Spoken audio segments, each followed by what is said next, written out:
baixo, então entrou eu e o Caruso como curadoria, né? Então a gente, pelas nossas pesquisas que foi feito aqui, a gente viu livros de física, tem um lance de, além dos livros, teve revistas, tem a parte de literatura, a parte de botânica, e aí então aquele lado ficou pra gente deixar pra parte de curadores. Então pessoas lá embaixo vão poder dar os seus pitacos de obras e elas também vão poder fazer uma curadoria ali. Esse vai ser o espaço. Esse lado aqui vai estar no site assim, ó. Deixa eu ver aqui, Estantes abertas. São as expositivas. Entendi. Deixa eu ver. Será que foi? Ai, isso aqui é muito sensível. Ó, então assim, ó. Prateleira 1. Então são todas as obras do Morris. Ah, as obras. Entendeu? Tudo aqui. Legal. Aí a prateleira 2, todas as obras lá. Que ali ficou ciências naturais, ciências políticas e etnologia indígena. Então tá bem... Legal, tem poema ali também. Tem. Tá, isso ficou dentro da curadoria que vocês escolheram com elas? Ou que elas Não, escolheram? só nós dois. Ou só vocês dois? Tá. O que elas fizeram foi a de as cima. obras dele. Tá, entendi. Que elas... Porque assim, a gente aqui, a gente bateu o olho em algumas obras dele. Mas teve coisa que passou muito abatido, que, tipo assim, aquela Science for the People. A gente não conseguiu... A gente não sabia que era dele, entendeu? Daí elas tiveram que dar, né, que falar. Daí a prateleira 3, ali ó, Neruda, tudo. A parte botânica. E aí que é o negócio que falaram lá embaixo, né? Que a biblioteca ela ainda tá em... Que é uma eterna... Como é que é a palavra? Construção. Porque esse lado ainda falta, né? Classificar as obras, elas estão todas, tipo... Elas estão sem coleção nenhuma. Então ali tem literatura misturado com, sei lá, matemática. Então daí isso vai ser... E assim, essas estantes daí também vão estar aqui, sei lá. Vou mostrar pra vocês as 3 únicas que eu fiz. Estantes abertas que eu ainda posso montar coleções. Sim, você pode chegar ali, ó, eu acho que esse livro ficaria bacana aqui, e aqui também. Então, com isso, a gente vem aqui no site e quando muda lá, muda aqui também, né? Então, a gente consegue ter essa... Então, ó, a prateleira 1... Peraí que tá carregando. Ó, a prateleira 1, na verdade, ficou nessa daqui, ó. Então, todos os livros... Esse pedacinho aqui, ó, que é referente a uma coleção, são aqueles livros ali. Daí, E você montou baseado em quê? Na verdade, foi só de pegar dali, um por um e montar. Não tem coleção de nada. Por isso que eu te disse, pode estar misturado matemática com literatura ali. Porque ainda não deu tempo pra gente separar tudo. Mas e se separar, não necessariamente aquela ideia que ele tava falando lá de ter tudo fragmentado por temas super específicos. Ah, a gente Vocês vai... não precisam necessariamente fazer Uma prateleira só só de matemática, botânica. só física, só E o legal é porque, assim, até a própria biblioteca aqui possibilita com que a gente desmembre isso. Então, tipo assim, livros que eles estão de física, aqui a gente pode fazer uma coleção de, sei lá, quântica, ou outro tipo de física. Então a gente vai desmembrando. Pra tipo, tá, e qual que é a ideia? Aqui tem física, lá tem física também? Tipo, não, é só pra... A ideia da coleção também é porque você pode pensar facetas de coleção. Eu posso ter... A coleção não precisa representar um assunto. Pode representar o país, por exemplo. Pode representar um país, Momento. uma linha do tempo, um momento da vida da pessoa. Posso A ideia falar? do colecionismo é só uma forma de você... A gente resolve via colecionismo a ambientação, porque eu preciso encontrar o livro. E aí se eu trabalho o livro sozinho, é muito difícil eu dizer que aquele livro está na prateleira 2 no meio de 200. Então a gente pensou a ideia de curadoria de coleções, porque juntando coleções entre 10 e 25 livros, a pessoa vai encontrar, pra gente não precisar botar etiqueta no livro, né? Então foi uma solução pra gente poder, pra encontrabilidade, né? O findability da obra via colecionismo, porque a gente precisa, a pessoa vai na busca, tá procurando um livro específico, ela tem que saber onde tá, né? Então a gente resolveu isso com coleções. Porque a bibliotecas convencionais, elas têm um padrão, um código universal, sequencial linear, Sei lá, escolhe né? o livro, ó. E aquilo é arbitrário, né? Eu tenho um manual, tenho um código para aquilo. O livro tá ali, tá congelado para sempre ali. As livrarias, elas não têm interesse em criar histórias narrativas. Bota um gênero e acabou. O cara vai no sistema, vai ver a ordem alfabética ali e vai localizar. Agora o que a gente está fazendo é que eu falo que é um híbrido, né? É um modelo que as pessoas podem... As coleções são abertas, porque a gente não fez sinalização, porque é estante de madeira, mas no SIC a gente fez uma etiqueta magnética. A gente cola a etiqueta na estante daquela coleção. Se quiser desfazer aquela coleção, a gente tira a etiqueta e monta uma nova e tira. A gente está desenvolvendo uma forma de sinalizar aqui, uma plaquinha de acrílico, baixo custo, botar um papelzinho, né? Que isso aí também- Porque a gente não encontrou ainda esse material para poder... Porque a ideia é que em cima das prateleiras... a gente sinaliza as coleções visíveis, assim, a pessoa chega e veja já o nome da coleção. Sabe do que se trata, Sabe né? do que se Aqui a trata. gente ainda tem que explicar, mas é pra já chegar. A gente ainda não fez esse ponto aqui. Se vocês visitarem a biblioteca do SIC lá no SIC, fica auto-evidente já a sinalização lá das coleções, Pra entendeu? procurar no site a mesma coisa, não Então, vai ter eu- o códigozinho A42. É Não. pesquisa pra Júlia fazer um teste. Ah, Vamos vamos achar o... Freud. Deixa eu ver aqui. E la question. Você pode tanto procurar pelo autor, pelo nome do livro.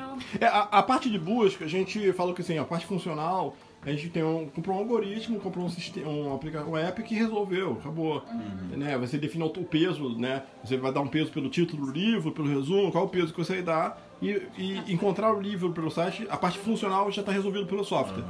A gente, como o site, a pessoa sempre vai encontrar o livro, a gente resolveu o problema Da busca. aí o físico a gente pode fazer o que quiser. Claro. A gente se livrou dessa E ideia. assim, por exemplo, se eu não conheço a obra e eu quero pesquisar um livro de física, mas eu não conheço a obra. Aí você vai, assim, a gente vai estar trabalhando com a ideia assim, a gente não começa com essa perspectiva funcional. É que seja Tá. como a gente tá acostumado a buscar. E né? vão buscar. Aí a gente está fazendo. Porque o site está aberto, ele está indexado no Google. Se você buscar, às vezes a pessoa vai achar. E a gente está trabalhando com o resumo do livro, né? Com mais palavras-chave. E aí a pessoa vai buscar e vai encontrar. Mas a gente não está com essa perspectiva que a gente está oferecendo um espaço para a pessoa encontrar o que ela quer. Para ela explorar Para ela explorar novos rumos, novas histórias, né? entendeu? Não é uma perspectiva funcional. Porque o nosso discurso é, a funcionalidade a inteligência artificial já resolveu, né? Já tem o Google, o Wikipedia, a informação já está aí. Já tá Precisa- ali, entendeu? Procura, você quer encontrar a informação certa, na hora certa, Uma no momento biblioteca certo? pra se perder, na real, né? Sim, exatamente, não para se encontrar. É isso, a gente está invertendo a lógica, né? A gente está pegando os passos. Porque a nossa perspectiva disso, por exemplo, vou dar um exemplo, tá? A Amazon. A Amazon já resolveu o problema da recuperação. Eles botam uma etiqueta magnética em cada item e você tem vídeo, né? Eles não organizam nada. Tem uma estante, na logística da Amazon, tem a maçã misturada com um CD de música. Então o pessoal vai pegar o item, ele tem um mapa, ele vai saber onde está. Porque tem uma etiquetinha no item.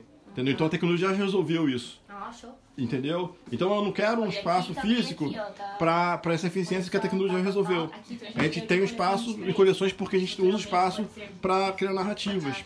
Entendeu? Ou tipo, E nada melhor do Maurice que não é fazer vacina. isso com a biblioteca do Maurice, né? Sim. Porque ele é um cara assim, ele foi adquirindo conhecimento de todos É os bem campos. eclético, né? Sim, é bem eclético. E ele conheceu muita gente, ele tem uma história em vários países, então a gente consegue criar essas narrativas usando o espaço dele como referência. Entendeu? Na linha teórica, assim, a gente não é a teoria da construção de conhecimento, é a teoria das conversações. Né? O conhecimento é construído a partir das interações, das conversas. Não de eu recuperar a informação, um artigo e encontrar o que eu quero. E a gente tá muito acostumado com esse lance da linearidade, né? Até o nosso sistema de ensino é assim. É né? depositário, industrial, né? né? Ali, É tudo federadinho, estudando aquela coisa é disciplinar. sequencialzinha. É porque a gente é educado pra fábrica, né? Foi sistema pro bancário, escritório, né? Fordiano. Ou então depois quando veio o Windows, Microsoft, né, na academia, parece que a gente é educado para o escritório, né? Porque você só mudou da fábrica para o escritório. Né? Aí você começa a escrever artigo, Word, Excel, PowerPoint, né? As aulas viral, você dá aula hoje na universidade, parece que você está numa reunião para vender um produto, né? Porque você começa a fazer projeção de slide. O Office tá Tá ali, enraizado. tá enraizado. Mas isso aí eu falo, a tecnologia muda a cultura, né? E aí e muda a percepção de recompensa. E aí desconstruir isso é difícil, porque a gente vai sendo aculturado pelos hábitos de uso de tecnologia, né? Com o digital, que a gente fala, o digital ele desconstrói isso já, né? Tem uma teoria que no digital você não precisa organizar. Você sempre encontra pela busca. Mas aí o nosso discurso mas se a gente organizar, é uma característica humana de querer classificar e organizar as coisas. Tem uma área, um campo chamado Design da Experiência Humana, que está discutindo justamente o colecionismo, a relação dos humanos com os artefatos. Assim, meu filho de 7 anos está aprendendo isso na escola, fazer coleções. Então Fazer eles pegam coleções. vários itens, isso é importante para desenvolver várias... Para poder entender, para ter esse domínio do costume narrativa, de memória. Porque isso acabou, isso é uma coisa altamente elitista, assim. A gente não tem uma democratização para consciência de memória. A gente não tem uma disciplina na escola Memória e Educação. A ideia de memória, museu, é elite, biografia de história, é só a elite que pode ter, ser documentado, entendeu? Não tem essa cultura, isso não foi democratizado para as pessoas. E se perde, porque as pessoas têm uma educação altamente funcional. Ela vai fazer escola, tem que cumprir notinha, númerozinho, para operar funcionalmente no universo. Morreu, acabou, não tem registro, não tem legado, não tem memória. Isso é altamente elitista. E a gente quer, com esse projeto, começar a democratizar isso. Porque uma derivação do projeto lá no SIC foi a oficina de memória e educação. Porque a gente educa para memória afetiva. A gente pega esses instrumentos de criar coleções, de representar e ambientar, e a gente faz oficina com post-it, com fichinha papel, porque a ideia é, se a gente democratiza isso, as pessoas começam a fazer em casa, nas famílias, né? Eu tive na oficina muito caso assim, de uma pessoa que o pai faleceu ou teve Alzheimer e descobriram que o pai tinha coleção de várias coisas que ninguém sabia que ele tinha. E aí a pessoa coleciona, acumula e não documenta. Entendeu? A gente tem esse hábito de ter coisas que a gente lembra das coisas que a gente olha. Mas aí, se você não documenta, se você não cria um registro, e você perde a sanidade, você não lembra mais daquilo, né? Tem aquele filme Amnésia, não sei, lembra aquele filme que ele ficava fazendo, escrevendo as coisas. E aí isso tem que ser, a gente aposta que isso é crítico, porque pelo menos antes, na era analógica, a gente escrevia em papel, pelo menos, né? E cartões postais, isso vai se perdendo, porque tá todo mundo publicando no Facebook, o aniversário é parabéns dando like ali, né, ninguém manda mais carta pra ninguém escreve pra ninguém, e aí a memória de uma geração inteira tá se perdendo. Eu tenho coleção de cartas se perdendo, assim. As novas gerações vão perdendo certas culturas. Elas já ganham um celular com 3 anos de idade. Daqui a 50 anos ninguém vai saber escrever à mão, vai ser tudo digitado, né?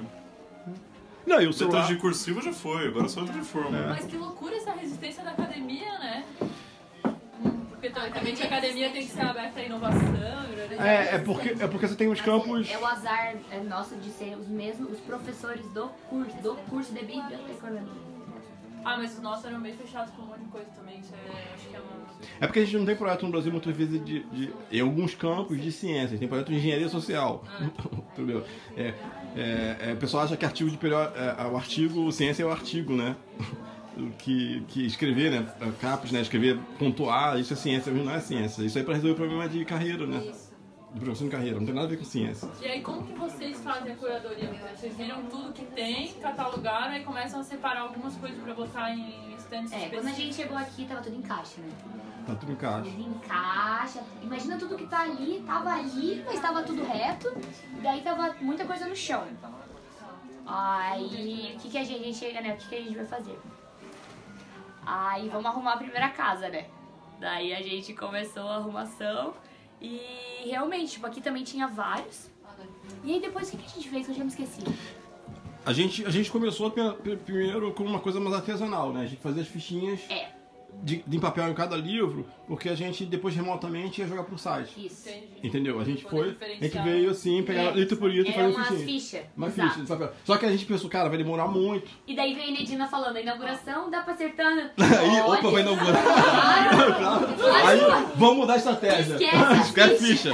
Porque a gente tinha feito ficha de uns 80, né? Sim. Aí ele falou, vamos focar na ambientação. É porque a gente tinha uma metodologia, a gente tem a metodologia, as fases do que precisam ser feitas, a gente sabe as etapas. Só que a gente, quando a gente fez no SIC, a gente já tinha um catálogo pronto. A gente só tinha que desconstruir e reambientar. Aqui a gente não tem catálogo nenhum. Lá no SIC eu pego da prateleira a coleção, levo até minha mesa e vou classificando ali no site. Botando foto. A coleção já tá feita. Aqui não, aqui os livros ainda precisam ser colocados numa coleção. É porque lá no SIC você tinha um trabalho técnico feito das etiquetas nos livros e tinha uma sequência. A gente só reaproveitou alguma coisa lá e transformou em coleção. Entendeu? A gente tirou as etiquetas e pegou artes plásticas e botou uma coleção e acabou. E aqui começou do zero. Começou do zero. E aí a gente não... Analisar obra por obra não faz sentido sozinho. A ideia não é a gente. A gente fez o quê? Vamos pegar as obras que não interessam, a gente organiza, né? E aí, conforme você vai catalogando no site, uma por uma, você só diz onde está. Ó, essa obra está na prateleira 3, na coleção 24, não interessa, eu vou encontrar ela. Tá? Aí depois, quando alguém pegar aquela obra e pegar várias obras, olhar, e quando tiver tudo no site de uma forma catalogado ali, registrado, aí vai permitir facilitar criar a coleção depois. Que você vai fazendo uma curadoria e tal, aí você vai pegando a obra, vai tirando aquele lugar, montando e vai propondo coleções. E aí é uma dinâmica que vai sendo trabalhada devagar, com calma, porque a gente não tinha a perspectiva no projeto de a gente queria cumprir todas as etapas para criar um conceito, para depois a família poder dar continuidade. Entendeu? A gente fez um modelo dispositiva, um modelo distante e fez um exemplo de cada. Aí, pelo exemplo, a pessoa consegue se guiar e continuar o projeto. Entendeu? Para a gente poder dar. A gente está oferecendo transferência de conhecimento para as pessoas. A gente está dando. É consultoria, né? Ó, estamos fazendo, montamos o site para vocês, agora vocês continuam. Né? Para poder ser um projeto curto, né? Tempo curto. O desafio aqui do Maurice é porque o Maurice não está vivo. Né? Imagina, se você tem uma pessoa que tem a biblioteca que ela está viva, é muito mais fácil. Claro. Ela sabe que ela tem. Ela sabe que ela tem. Ela já vai, a gente faz entrevistas, já monta as coleções de entrevista. A gente grava entrevistas com ela. Poxa, aí... Não, imagina ele podendo falar... Tá entendendo? Isso, aí você ter conteúdo pra você alimentar, você ter a memória, você ter mesmo a memória dele. De tal lugar, Isso. Aí poderia a gente até ter feito aquele negócio cronológico, a gente pensou. Ou por cronologia e tal. Porque são coleções facetadas. No site você pode, né, montar expositivas ali, várias coleções, né, facetas, histórias no site. A gente só pega uma coleção e físico, entendeu? Mas no site a gente não tem essa limitação. Só que a gente separa lá, né? Porque o que as empresas fizeram no varejo a virtualização não precisa representar o físico, né? A virtualização só está lá, o livro encontrou o livro, pegou o livro, digitalizou o livro, emprestou o livro, né? A Amazon lá faz o e-book, né? A gente faz uma inversão. A gente faz um projeto para valorizar o físico. É 80% físico e 20% digital. A ideia é inverter. Porque aí a gente empodera os espaços físicos, as comunidades locais. Em vez de digitalizar e dizer, tá tudo virtual, a gente inverte. E usa o virtual só para ampliar o acesso, né? Ampliar o acesso. E a ideia é que é emprestar os livros também ou é só consulta local? Aqui é consulta local. Não, pode emprestar, tá? Pode emprestar. Aí a ideia é, assim, em vez de botar na coleção lá, tira a coleção, bota com quem está, tá com o fulano de tal ali no lugar, entendeu? A gente não faz a ideia do controle de empréstimo, cadastro de coisa. É mais uma ideia de cultura de confiança, né? Tá público, né? O nome da pessoa tá ali, ela levou, tá público ali. Aí entra tipo no site também, esse livro tá com a pessoa. Isso. Porque o livro, onde o livro está? Sai daqui, está na casa de fulano. Pronto, tá, o livro tá lá. Entendeu? A gente tá ambientando o livro, tá dizendo onde ele tá. Bem legal. A gente queria fazer isso na escola para poder fazer o quê? Porque assim, a ideia é o seguinte, lembrem, aqui a coleção consulta local. Mas se eu tiver 10 cópias do livro, a coleção matou a coleção. Eu tenho que separar o que é de empréstimo e consulta. Porque a minha coleção tem que ter um número. Então é um ambiente híbrido. Eu vou ter que separar a parte dessa metodologia para obras de consulta.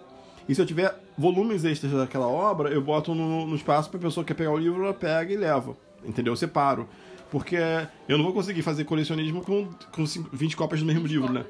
Entende? Então a gente faz um espaço duplo. A nossa ideia com isso num ambiente compartilhado era o quê? Fazer essa metodologia, aqui é Maurice, mas a gente pega um espaço público, você dá estante para as pessoas. Você é uma biblioteca pública, você tem a sua estante na biblioteca pública, ela tem a dela, ele tem a dele, e o pessoal usa o espaço para compartilhar as coisas e para fazer eventos, se encontrar. Aí você cria uma cultura que a gente fala, incentivar uma cultura de confiança, de colaboração e confiança. Porque os espaços não foram construídos para isso. Eles foram construídos pensando que a pessoa vai roubar o livro, né? O bandido, né? O cara vai chegar lá, vai roubar o livro, tem que ter segurança, tem que ter um monte de coisa. Mas a gente queria ter uma coisa para incentivar uma cultura de colaboração e confiança, né? Até porque quando as bibliotecas foram pensadas, o livro era caríssimo, né? As coisas eram caras. Hoje, dependendo do contexto, não é tão caro. Então, se as pessoas pudessem criar em colaboração os espaços, ele seria um espaço colaborativo, né? Aí eu tô falando demais, mas aí é como a gente pensou o projeto no começo. É o vinho. É o vinho. Mas é isso aí, coisa boa, né? Muito legal, volta para outros projetos. Parabéns aí. Muito bom. Arrasaram. Obrigada, Quebrando os gente. padrões, Sem né? vocês, não seria Os possível. padrões. Não. Eu não sei como que isso ia chegar até a gente. Ela fez justamente a ponte, ela Foi construiu uma conhecimento. Foi Mas sorte. também Porque até a gente Bota- nem tinha bota mais a esse coisa na falar. tela. Não, foi uma louca Bota porque o tipo, a like, gente começou a falar da tudo. ideia de projeto, de fazer biblioteca e tal, e na hora, tipo, quem trabalha com biblioteca? Tipo, A gente sempre pensa nos amigos, né, que fazem. Quer um cineasta? Ah, tem tal. daí rolou que ela falou que não deu certo com o Cheia dos Wolf. contatos. Ela tava bem decepcionada um pouco, que eles queriam levar pra lá e ela não queria, ela O queria mais fazer aqui. bizarro foi que antes de eu falar com ele, eu fui conversar com a guria da UFSC. Eu queria saber o que é. Tipo assim, eu entraria no caso eu sendo a mão de obra pra ela lá. Eu iria lá algumas vezes, tal. Meu Deus. Eu saí de lá assim, ó, mal. Assim, eu falei, caramba, eu quero abraçar isso, mas não quero abraçar isso. Tipo, eu quero Do jeito que eles abraçar. estavam propondo. Não, tá ligado? Eu ia ser muito infeliz. Eu ia. Meu Deus. Ia não. se perder muito aqui, né? Imagina tudo isso pulverizado. Pulverizado, né? Não ia ter nada. E aos pouquinhos as pessoas vão conhecendo também, né? Vai divulgando, assim. Sim, Quem imagina tem... um livro do Morris perdido numa biblioteca gigante É nada, com milhões de ninguém nem- colunas. A chance de cair numa Tem pessoa que uma coisa que eu conhece. acho legal, que a gente não vê isso em bibliotecas padrões, é que nem a tua avó lá, por exemplo. A tua avó também tem uma biblioteca, tinha, né? Ou tem ainda. Ela tem os livros guardados, mas ela tinha um espaço só de biblioteca. E era gigante, Era. né? Muito livro, né? Ou seja, as pessoas acabam perdendo essa história particular, né, pessoal dela, do que ela acumulou de conhecimento e livros ao longo de uma vida, porque isso tudo vai parar dentro de uma universidade ou de uma biblioteca gigante e Acaba isso- Isso é doando. justamente o que a gente viu ali na biblioteca que a gente falou pra você visitar. Tem tipo uma puta sala muito massa do cara que ele era um. Eu não sei, uma figura importante da biblioteconomia chilena, sei lá. Mas um cara bem importante, coletor, ele montou uma biblioteca sobre a América. O tema era América. E é bem bonito ali mesmo, na sala. Só que, velho, não pode mexer nos livros. A gente não podia mexer, só podia olhar, não podia nem sentar nas cadeiras, sei lá. Sério? Então, tipo, o Aonde? que adianta? Lá no Chile, em Santiago. Na Biblioteca Nacional do Chile, uma sala. Que é a Então puta tem biblioteca, acesso que é bem ali, legal em vários nossa. aspectos, mas que nessa Só sala, que era uma pode sala entrar, mais olhar, tirar histórica. foto e ir embora. É, uma sala mais histórica, assim, Eu vários li livros bem livro, antigos, cara. 100 anos atrás, assim. Eu hashtag livro, hashtag cultura. É porque você tem a dinâmica da Biblioteca Nacional, do acervo de preservação. Aí você tem toda uma ideia de preservar. Só que a ideia o grande desafio é esse. Eu falo, é um espaço é uma diplomática. Como você preserva, mas você permite a participação humana para criar significado naquilo. Porque às vezes o cara fica na noia de preservar e que adianta? Ninguém vai acessar nunca aquilo. Aí fica uma ideia do controle, né? E aquilo não amplia para ninguém na sociedade. Fica lá, ok, parabéns para você, né? Tá preservando aí. Boa sorte para vocês aí. Tem que botar em movimento, senão não adianta nada, né? A população tem que ter consciência daquilo, né? Senão fica uma coisa pro especialista, né? O historiador vai lá escrever uma tese, aí vai lá, pesquisa, fica lá sozinho lá, escreve aquela tese que é publicada, que ele e o orientando dele lê, ninguém mais lê. Entendeu? Orientando lê. Não aguento. Que horror. Esse modelo aqui também é tipo um resgate, né? Do que está se perdendo hoje em dia com o jeito que a gente tem acesso à informação, porque a gente tem acesso à informação fácil, só que a gente não tem mais aquele lance de que nem a tradição oral de se passar o conhecimento ou de você ter através de livro, você tudo pesquisa no Google, o E Google às vai te vezes é passando difícil no tudo. Google tu encontrar realmente coisas bem concretas e tipo embasadas, assim, tipo, parece Às coisas. vezes aparece muito, tanta besteira, tanta coisa. É um excesso de Volta. informação, como é que é um oceano de informação com 1 milímetro de sabedoria. Tem E no fim das contas, cara, o livro hoje em dia, eu fiz 5 anos de faculdade e usava a biblioteca pra quê?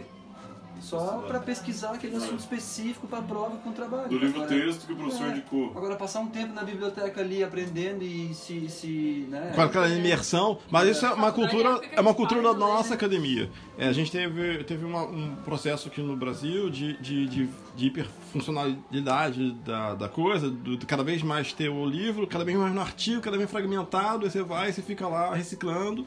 Mas você tem na universidade que tinha aquela cultura do cara, do aluno ter que ter um livro por semana e apresentar um seminário e ficar na biblioteca Harvard e tal. Tem bibliotecas entupidas, né? No Brasil a gente não teve, porque a gente teve uma cultura né? Cara, uma coisa que eu acho muito legal na biblioteca que eu fui, acho que era na Rural do Rio de Janeiro, universidade lá, que... Ou em Viçosa, tem mais de uma universidade que tem isso, que é 24 horas, cara. Eu achava que isso era muito massa, porque daí a galera realmente se internava na biblioteca pra estudar, ou fazer qualquer outra coisa, e fuçava, tipo, dia e noite e tal. E daí eu passava a noite, 10 horas tava lá a galera lá. E teve, eu acho que Teve em São insônia. Paulo. Vai pra Maravilha, né, velho? É porque tem uma coisa cultural em relação à biblioteca, é o seguinte, você tinha... existe a dimensão do acesso. E aí tem essa questão, às vezes você está acessando individualmente a biblioteca, mesmo pública, você está lá resolvendo um problema seu funcional ali, ou aquela visão, eu estou aqui porque eu vou entrar numa universidade. E aí fica uma coisa... Mas se perdeu um senso de compartilhamento, de convivência pública, de espaço de comunidade, de formação de comunidade. Entendeu? Então, fazendo uma live no Facebook. E aí, de espaço de formação de comunidade. E aí, isso se perde completamente cada vez mais, porque você... Aconteceu uma coisa muito... Tem um teórico na década de 80 chamado Neil Postman, que ele começou a surtar. Ele, cara, computador nos lugares. Ele começou assim, ele falou que acesso à informação é lixo. Informação é lixo. Porque informação não tem teoria, nem significado, nem propósito. Ele fala que quanto mais a informação as pessoas têm, em vez de ser mais colaborativas, mais sociopatas elas têm, porque elas têm uma ilusão de saber, né? E aí ela ficou na internet lá clicando um monte de coisa. E ele falava que no futuro vai ter um presidente louco que vai ganhar as eleições por causa disso. Até mais. Ninguém mora, não? Quer não? Não, depois eu vou. Depois vou. Tchau, querido. Tchau. Tchau. E até a próxima. Tchau, boa noite. Obrigado, Matt. Obrigado. E aí ele falava isso, até que resgataram quando o Trump ganhou as eleições lá fora, resgataram ele, né, que ele previu, ele começou a falar dessa questão da turma da ecologia de mídia, que ele falava de Tecnópolis. As instituições começam a ser avaliadas pela eficiência do uso da informação, pelo computador, por número, e não tem mais a cultura, a relação das pessoas de narrativa, da relação com o artefato, que vai se perdendo, né? Aquela cultura do ensino superior. Sim. Foi se perdendo, porque ficou todo mundo... Tem que bater meta, né? Da CAPES, né? Vai lá e bate meta lá. Esse produtivismo acaba, né? Meu pai também odeia, nossa, nunca se adaptou, assim. Tem que produzir, tem que ser aquele cara acadêmico que publica, não pode ser um pesquisador. O problema é Não que, pode publicar, o problema é que esse cara ele fica desprestigiado, né? Esse cara que trabalha mais com ensino, com extensão, né? Na universidade, ele acaba ficando escanteado, recebe meus verbos, sei lá, no seu laboratório. Exatamente. E aqui vai acabar sendo um lugar também que, tipo, o cara pode vir aqui fazer uma visita benedina aqui pra família, daí chega aqui, toma um café, pega alguma coisa pra ler, vai aprendendo alguma coisa, né? O SIC é desse jeito lá também? Tu pode tomar um café lá e Tem ficar o café lendo lá, coisa. dentro da biblioteca não pode, por ser por causa dos regra livros, disso. Mas... Não, porque não é bom tu estar em casa e ter uns livros na tua sala ali, umas revistas, que tu tá ali fazendo alguma coisa, pega e começa a ler, né, descontraídamente. Assim, a gente fala que a gente quer uma biblioteca sem acesso à internet. Você vai lá pra você se desplugar e fica lá lendo o livro, lá, desconecta e fica lá, cara, de boa. Tu esquece o celular um pouco. Se esquece e fica lá, a gente bloqueia a internet. É muito legal lá quando as pessoas a gente fala: meu Deus, aqui era o Café Matisse. Que legal essa biblioteca. E esse negócio de exposição eu já tinha visto em alguns locais. Assim, dessa maneira, assim, expositivo. Tem esse conceito de dispositivo. A gente não tem. Tem um acrílicozinho que você bota o livrozinho ali, a gente só não teve. Assim parece que tá uma vitrine, né, de livraria. Mas a ideia é as plaquinhas pra sinalizar realmente a expositivo. Mas é muito legal, diferente, assim. Até fiquei pensando que o meu namorado tem os livros assim em casa, e eu sempre achava estranho. Falei, mas por que deixa esses livros virados? Tipo, todo mundo organiza por coisa e bota assim, né? E era um do Star Wars, com outro do Darcy Ribeiro, com outro do não sei o que. Ele, não, mas é porque eu gosto de bater o olho e olhar de vez em quando, sabe? E tu vê que... Não é uma perspectiva funcional, é uma perspectiva de afetiva. Mas a minha primeira reação foi, por que esses livros não estão tudo viradinho, direitinho? Porque a gente tem um modelo funcional de aproveita o espaço, né? E nós precisamos sair desse padrão, né, cara? Tá louco? Tem padrão, cara, a gente não tem padrão. Um padrão de tudo numerado. Cara. É muito bom isso. O ensino também tem que mudar, né? Uma organização mínima, né? Tem que ter organização, né? Mínimo. Tem chama sistemas caórdicos, já ouviram falar? Caórdico. Os caórdicos. Porque eles tiveram uma metáfora, para tirar a metáfora industrial, então ele fala destruição, caos, ordem e controle. Aí fala que destruição e controle, a pessoa não faz nada. E aí é uma oscilação entre caos e ordem, é caórdico. Aí você tem o caos e a ordem inconstante. Aí você tem organizações caóticas. E aí tem tem um livro, tem um pessoal da linha, você bota no Google cocriação, toda esse método de cocriação é baseado em abordagens ecossistêmicas, teorias do caos e tal. Não é mais modelo industrial. E aí, só que é um desafio nas organizações porque a gente é formado para currículo, né? Então aí isso está sendo desconstruído progressivamente, devagarzinho. Mas tem organizações já que já não tem mais isso. Netflix, por exemplo, se vocês procurarem como é que o Netflix trabalha, já é os contratos. Eu trabalho lá no Nabá também, não sei se conhece a escola. Porque eles também têm uma visão bem diferente de educação, assim e tal, mas eles não conhecem a proposta. Então, eu tô tentando entrar, gente. Eu tô tentando entrar na escola para levar a oficina de memória e educação para as crianças e para ensinar os jovens coleções e tal, e para levar para as famílias e tal. Tô tentando entrar na escola. Mas eu não sou daqui, né? Aí tem que ter um network, assim, alguém que indique e fale, Lá eu lembro que eu tinha até aula de leitura, aquela aula que tu ia pra biblioteca, tu justamente explorava a biblioteca e ficava vendo os livros, ficar lendo no ambiente da biblioteca, sabe? Sim. Não era pega o livro e leva pra casa. Então, tipo, tem tudo a ver com essa proposta de vocês, de ficar curtindo o ambiente. Sim, mas a gente fala que é uma mudança assim, não é... fala que assim, é uma arquitetura para participação, não para o uso. Né? A arquitetura de participação você vai na biblioteca, não é para ler. A gente não está preparado para você ler, a gente está preparado que você crie uma coleção. Para você chegar ao ponto de criar uma coleção, você tem que conhecer a obra. E, consequentemente, você vai ter que ter... Então, a gente quer que você crie uma coleção ou que você, não sozinho, você se articule com as pessoas e crie história. Então, isso é uma proposta de exercício, tipo, ao invés de fazer ficha de leitura, você vai lá e vê onde é que aquele livro pode Isso! encaixar. Aí você aprende como o ambiente... É que é uma pedagogia bem diferente. Pois é, teve uma grande. Ele vai fazer uma coleção aí? A ideia é que o jovem aprenda e se aproprie. Boa noite. A ideia é que o jovem... Estamos discutindo aqui. A ideia da participação é que o jovem se aproprie do espaço e seja capaz de transformar ele e ser parte dele, do sistema, entendeu? Sim. E não só entrar no espaço para usar o espaço. E ler, você vai formar um leitor. Porque não é uma perspectiva funcional. Tem esse discurso da leitura muito funcional. Você tem que ler para alguma coisa. Você falou que você tem que ler e acabou com a leitura, porque você começa a dar uma perspectiva utilitária. Eu li o livro inteiro, né? Tipo, eu sempre sofria porque eu não li o livro inteiro, mas eu li um capítulo. Tinha que ficar lá, obrigado. E as pessoas falam, mas tu não vai ler o livro até o fim? Tipo, não, tu quer ler um capítulo naquele momento. Mas daí também é de pessoa. Eu preciso ler até o fim. Então, mas senão eu não consigo comer. É uma coisa diferente. Aí depois eu volto 3 anos depois, pego aquele livro e leio inteiro. Mas eu tinha lido só um capítulo que eu precisava ler aquilo naquela época, sabe? Uma dinâmica diferente de curtir o livro, assim, não é? Tem obrigação de ler. Eu gosto de ler vários livros ao mesmo tempo. Eu sou dessa. Eu tenho 5 diferentes. Aí eu paro assim, deixo um tempo, foi demais, calma. Vocês vão notar que a própria Amazon, assim, o interesse da pessoa por procurar um livro é pela narrativa, alguém contou um storytelling sobre ele, aí a pessoa diz, poxa, eu li esse livro, indica, né? Eu lembro que eu falava o seguinte, que eu conheci, sei lá, Clarice Lispector, porque eu tava interessado numa menina que eu gostava de Clarice Lispector, então você tem vontade de ler tudo do Clarice Lispector. Aí você vai, você se interessa porque você conhece as pessoas, né? E a ideia desse tipo de metodologia é que as pessoas, a partir das histórias delas, elas incentivem outras pessoas a ler, porque elas estão dando os depoimentos. A ideia da internet dos influenciadores é isso, só que o influenciador não é para, né, é para vender coisa, né? A Amazon usa isso muito forte, né, de ter depoimento das pessoas ali e tal. Só que é com essa perspectiva de venda. Não na perspectiva da memória, é uma perspectiva ainda de avaliar o livro, quantitativamente, qualitativamente, entendeu? Não é uma perspectiva de memória afetiva, memória social, colaboração. Ele não vai fazer um depoimento do livro porque eu frequentei aquele bairro, aquele livro me remeteu e tal. Não vai ter isso na Amazon. Isso poderia ter se fosse uma plataforma colaborativa compartilhada, entende?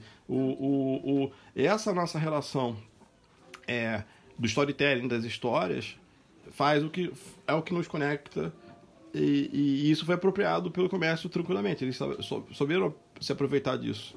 Mas as instituições de educação não, estão na indústria, naquela perspectiva pouco comunitária, entendeu? É isso que a gente teria que tentar trazer, que a gente está tentando trazer aqui para a relação com os artefatos, né?